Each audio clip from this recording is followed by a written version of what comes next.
I'm Don Vogel with Nassau Flyers. I purchased Nassau Flyers in 2009, and quite honestly, it was a old school flight training facility. Um, you know, 40 and 50-year-old Cessnas, Pipers, the like. Um, at that point, I owned a Cirrus aircraft, and I made a concerted effort to become a Cirrus training center and ultimately a Cirrus authorized service center.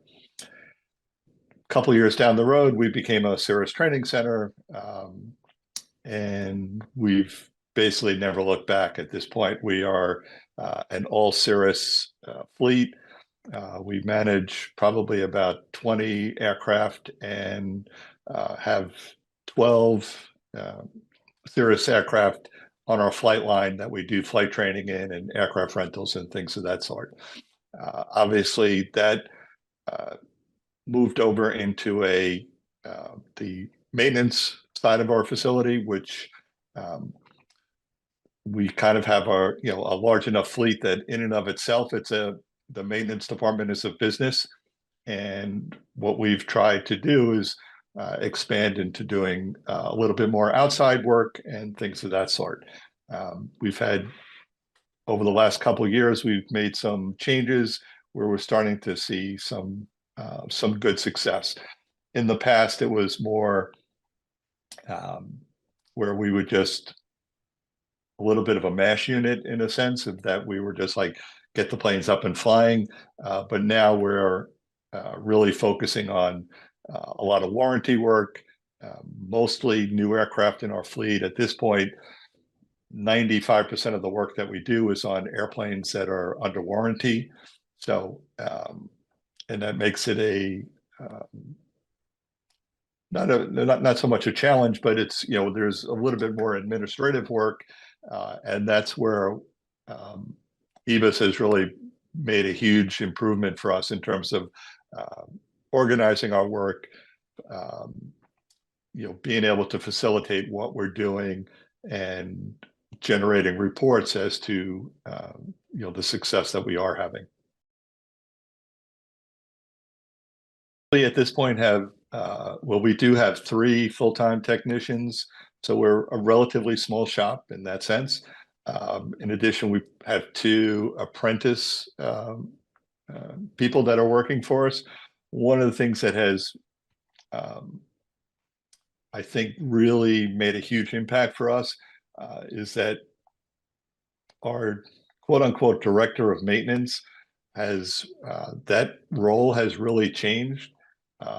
The information that we're able to pull out of our aircraft using EBIS has made that role, I don't want to say obsolete, but it has really made it more of an administrative role. And now we have administrative people doing that work as opposed to a director of maintenance. And now that role is really what historically had been like, who do we go to about questions? It now goes to a lead technician who is, doesn't want to do the paperwork of being a director of maintenance, but is able to work with one of my administrative staff, and we're now able to give better information to our customers, more timely information to our customers, and that communication and interaction has made I think, a very positive impact on our business.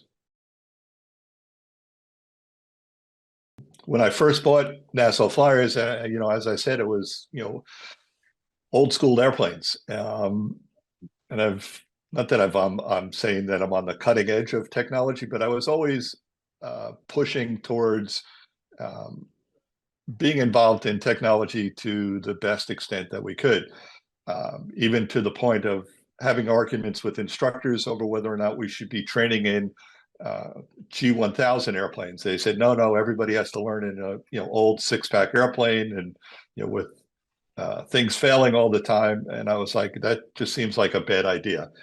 So when we originally started with 3.2, we were having copies of everything. They were stored in 5 different places. We never really knew what we were working on, what we had worked on in the past. It was a very, very manual process. We switched to 3.2, and what we found was we could have better controls over what we were doing. We had better controls over the products that we were using, the inventory that we had, and that really made it a lot better. When I met some folks from Tron Air and EBIS, years ago, and they explained that, well, we're looking at this 5.0. Again, I was leaning towards, well, we should be doing that as soon as possible. And it turns out we didn't do it as soon as possible, because this is, the classic case of we were waiting for it to be perfect. And in this world, nothing is ever perfect. And when I got more involved in the day-to-day operation of EBIS and things of that sort, basically I woke up one morning, I said, okay, wherever we are with 5.0, let's just make the change, and we'll figure it out from there. And looking back, I'm disappointed that we didn't do it earlier, because it is a learning curve, not that steep of a learning curve to move to 5.0, but it has had, a great impact for many people within our organization. Well, the cloud-based system is probably the key, right? And for us, our system was based upon the 3.2. We had an in-house server and things like that. So if somebody was using that equipment, or there was a power outage, or somebody accidentally turned off that computer for whatever reason, everything got shut down. And then if you had internet problems, or any sort of issues that were that involved connectivity with the server, it put us in a difficult spot. Our basically work came to a stop. To us, that's probably the most important factor. So now we have personnel that can log on, do logbook entries, do work orders, do check inventory, things of that sort. I think that has been the key factor for us. Not everybody wants to be in the office 40 hours a week. It has made it much easier for people to work remotely and do the same sort of things that you had to literally sit at a desk. The improvements in the actual day-to-day aspects of EBIS 5.0 has been great, but I think for us as a small business, and having multiple people being able to do multiple tasks is probably the biggest key for us. Well, the cloud-based system is probably the key, right?